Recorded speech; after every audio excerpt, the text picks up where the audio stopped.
প্রকাশ করেছিল।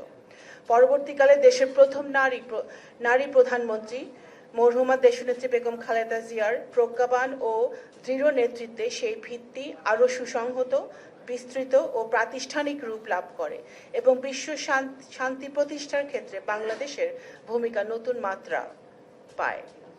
বর্তমানে মাননীয় প্রধানমন্ত্রী তারেক রহমানের নেতৃত্বে বাংলাদেশ এই ঐতিহ্য ও অঙ্গীকারকে আরও শক্তিশালীভাবে ধারণ করে নতুন উদ্যমে যাত্রা শুরু করেছে। আন্তর্জাতিক সম্পর্কের ক্ষেত্রে আমরা শক্তির রাজনীতির পরিবর্তে সহযোগিতার সংস্কৃতি, সংঘাতের পরিবর্তে সংলাপের পথ এবং আধিপত্যের পরিবর্তে পারস্পরিক সম্মান, আস্থা ও অংশীদারিত্বের দর্শনকে সমুন্নত রাখার প্রত্যয়ে কাজ করে যাচ্ছি। কারণ আমরা বিশ্বাস করি টেকসই শান্তির ভিত্তি অস্ত্রের ঝঞ্ঝানিতে নয়, বরং মানুষের মধ্যে বিশ্বাস, ন্যায় বিচার ও মানবিক সংহতির বন্ধনে নির্মিত হয়। বর্তমানে সরকার তাই আন্তর্জাতিক শান্তি ও নিরাপত্তার প্রতিষ্ঠার লক্ষ্যে জাতিসংঘ শান্তিরক্ষা কার্যক্রমে বাংলাদেশের সক্রিয় ও ক্রমবর্ধমান সম্পৃক্ততাকে দেশের পররাষ্ট্রনীতির অন্যতম অগ্রাধিকার প্রাপ্ত ক্ষেত্র হিসেবে বিবেচনা করছে। 1988 সালে সীমিত পরিসরে জাতিসংঘ শান্তিরক্ষা কার্যক্রমে বাংলাদেশের যাত্রা শুরু হয়েছিল। খুব অল্প সময়ের মধ্যেই আমাদের শান্তিরক্ষীরা তাদের পেশাদারিত্ব, দক্ষতা, সাহসিকতা ও মানবিকতার মাধ্যমে আন্তর্জাতিক সম্প্রদায়ের আস্থা ও শ্রদ্ধা অর্জন করতে পেরেছিলেন। 2,06,000-এরও বেশি 43টি দেশের 63টিরও বেশি দায়িত্ব পালন করেছেন। বিশ্ব শান্তির এই আলোকময় অভিযাত্রায় 174 জন বাংলাদেশি শান্তিরক্ষী সর্বোচ্চ আত্মত্যাগের মাধ্যমে নিজেদের নাম ইতিহাসে অমর করে গেছেন। খুবই রিসেন্টলি গত ডিসেম্বর মাসে আমরা আরো 6 জন শান্তিরক্ষী বাহিনীকে আমরা হারিয়েছি। আমাদের শান্তিরক্ষীদের সুনাম ও দক্ষতা আজ বিশ্বজুড়ে স্বীকৃত ও সুবিদিত। আফ্রিকার বিস্তীর্ণ দুর্গম প্রান্তর থেকে মধ্যপ্রাচ্য কিংবা ইউরোপের স্পর্শকাতর অঞ্চল, যেখানেই শান্তির আহ্বান উচ্চারিত হয়েছে, সেখানেই বাংলাদেশের পতাকা বুকে ধারণ করে আমাদের শান্তিরক্ষীরা নিষ্ঠা, সাহস ও মানবিকতার সঙ্গে দায়িত্ব পালন করেছেন। সেই গৌরবময় ধারাবাহিকতার ফলেই আজ বাংলাদেশ বিশ্বের অন্যতম শীর্ষ শান্তিরক্ষী প্রেরণকারী দেশ হিসেবে প্রতিষ্ঠিত। একই সাথে বাংলাদেশের শান্তিরক্ষীরা আমাদের অন্যতম কার্যকর সফট পাওয়ার হিসেবে কাজ করছেন। সম্প্রতি মরক্কোর রাবাত এবং সেনেগালের ডাকারে শান্তিরক্ষা বিষয়ক দুটি আন্তর্জাতিক সম্মেলনে আমার অংশগ্রহণের সুযোগ হয়েছিল। সেখানে আমি প্রত্যক্ষ করেছি আফ্রিকার বহু দেশ বাংলাদেশি শান্তিরক্ষীদের কত গভীর শ্রদ্ধা, আস্থা ও ভালোবাসার সঙ্গে স্মরণ করে। সেখানকার স্থানীয় জনগণের কাছে বাংলাদেশ আজ আমাদের শান্তিরক্ষীদের পেশাদারিত্ব, মানবিকতা, আত্মত্যাগের মাধ্যমে পরিচিত।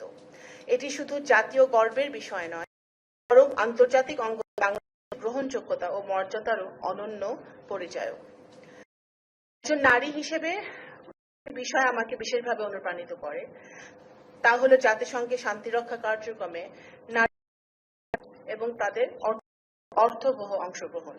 এ পর্যন্ত 3,800 জনেরও বেশি বাংলাদেশি নারী শান্তিরক্ষী বিভিন্ন মিশনে নিষ্ঠা, দক্ষতা ও পেশাদারিত্বের সঙ্গে দায়িত্ব পালন করছেন।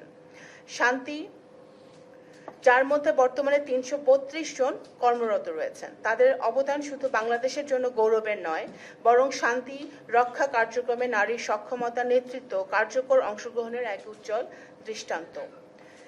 জাতিসংঘের নারী, শান্তি ও নিরাপত্তা বিষয়ক বৈশ্বিক অঙ্গীকারের প্রতি বাংলাদেশের দৃঢ় সমর্থনের অংশ হিসেবে আমাদের বর্তমান সরকার শান্তি রক্ষা কার্যক্রমে নারীদের অংশগ্রহণ আরও সম্প্রসারণে প্রতিশ্রুতিবদ্ধ।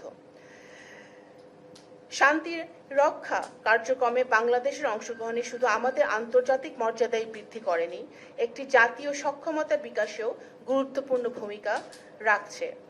সম্মানিত সুধীবৃন্দ, বহুজাতিক পরিবেশে কাজের অভিজ্ঞতা, আধুনিক প্রযুক্তির ব্যবহার, জটিল সংকট মোকাবেলায় দক্ষতা এবং আন্তর্জাতিক মানব সম্পদ প্রশিক্ষণের মাধ্যমে আমাদের সশস্ত্র বাহিনী ও পুলিশের সদস্যরা আরও দক্ষ, আত্মবিশ্বাসী ও পেশাদার হয়ে উঠছেন। একই সঙ্গে শান্তিরক্ষা কার্যক্রম থেকে অর্জিত আর্থিক সুবিধা জাতীয় অর্থনীতিতেও ইতিবাচক ভূমিকা রাখছে।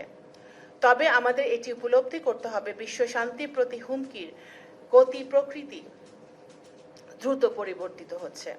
সশস্ত্র সংঘাতের পাশাপাশি জলবায়ু পরিবর্তন, জোরপূর্বক বাস্তুচ্যুতি, সন্ত্রাসবাদ, সাইবার হুমকি এবং বিভ্রান্তিমূলক তথ্য প্রবাহ আন্তর্জাতিক নিরাপত্তার জন্য নবতর চ্যালেঞ্জ সৃষ্টি করছে।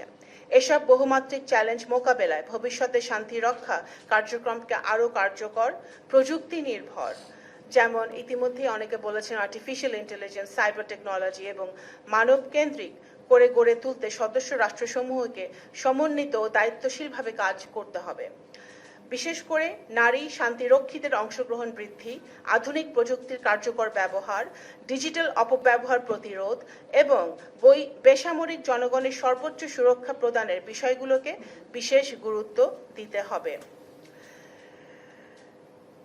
সম্মানিত সুধী, বাংলাদেশের শান্তিরক্ষীদের অবদান, আত্মত্যাগ এবং মানবিক কর্মকাণ্ডকে দেশবাসী ও আন্তর্জাতিক সম্প্রদায়ের সামনে যথাযথভাবে উপস্থাপন করতে আমাদের সাংবাদিক বন্ধুরা দীর্ঘদিন ধরে এক অনন্য সেতু বন্ধনের ভূমিকা পালন করে আসছেন। এক্ষেত্রে ডিফেন্স জার্নালিস্ট অ্যাসোসিয়েশন অব বাংলাদেশের অবদান প্রশংসার দাবি রাখে। আমি আশা করি বস্তুনিষ্ঠ, তথ্য নির্ভর ও দায়িত্বশীল সাংবাদিকতার মাধ্যমে আপনার ভবিষ্যৎ বাংলাদেশের শান্তিরক্ষীদের গৌরবময় ইতিহাস বিশদভাবে আরও উজ্জ্বলভাবে তুলে ধরবেন এবং বিশ্ব শান্তির পক্ষে জনমত গঠনে বলিষ্ঠ ভূমিকা পালন করে যাবেন। আমি বলতে চাই, পরিশেষে বিশ্ব যতই পরিবর্তিত হোক না কেন, শান্তির প্রতি বাংলাদেশের অঙ্গীকার চির অটুট ও অপরিবর্তিত থাকবে। পেশাদারিত্ব ও মানবিকতার উজ্জ্বল দৃষ্টান্ত স্থাপন করুক আমাদের জাতীয় গৌরবোজ্জ্বল ললাটে একদিকে শাশ্বত জয়টিকা, এই আমার প্রত্যাশা। ধন্যবাদ সবাইকে। আমি লিখিত বক্তব্য দিলাম, কোনো প্রশ্ন নাই। আমি লিখিত বক্তব্য দিলাম কারণ I wanted to communicate what the present government is thinking, and আমার সরকারের যে অবস্থান এই শান্তি পিস কিপিং এর ব্যাপারে, সেটা আমি তুলে ধরতে চেষ্টা করেছি। আমার ব্যক্তিগত ফিলিংস আমি একটু বলতে, এখানে অনেকে বক্তব্য বলেছেন যে আমাদের সেনাবাহিনী সদস্যরা যে ভূমিকা রাখেন, আমি যা দেখেছি আফ্রিকার দেশগুলোতে গিয়ে বিভিন্ন কনফারেন্সে, আমার কাছে মনে হয়েছে যে আমরা বাংলাদেশিরা সেটা উপলব্ধি করি না। যেইটা তারা উপার্জন করে আনেন সেটা জীবনের চেয়ে বড় না।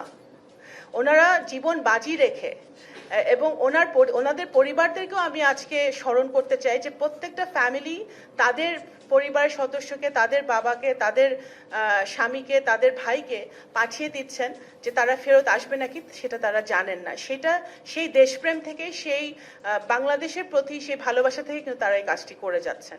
তো সুতরাং আমি ব্যক্তিগতভাবে ওনাদেরকে স্যালিউট জানাই, বাংলাদেশের সরকারের পক্ষ থেকে স্যালিউট জানাই, এবং আমি বিশেষভাবে বলতে চাই যে পররাষ্ট্র মন্ত্রণালয় সবসময় এটা নিয়ে সচেষ্ট আছে এবং আমরা আপনাদের সাথে কাজ করব ভবিষ্যতে, এবং আপনারা যে কোনো প্রয়োজনে যদি আমাদের কাছে আসেন আমরা সেটা অবশ্যই আস্থায় নিব এবং আপনাদের সহযোগিতা করব। ধন্যবাদ। আসসালামু আলাইকুম।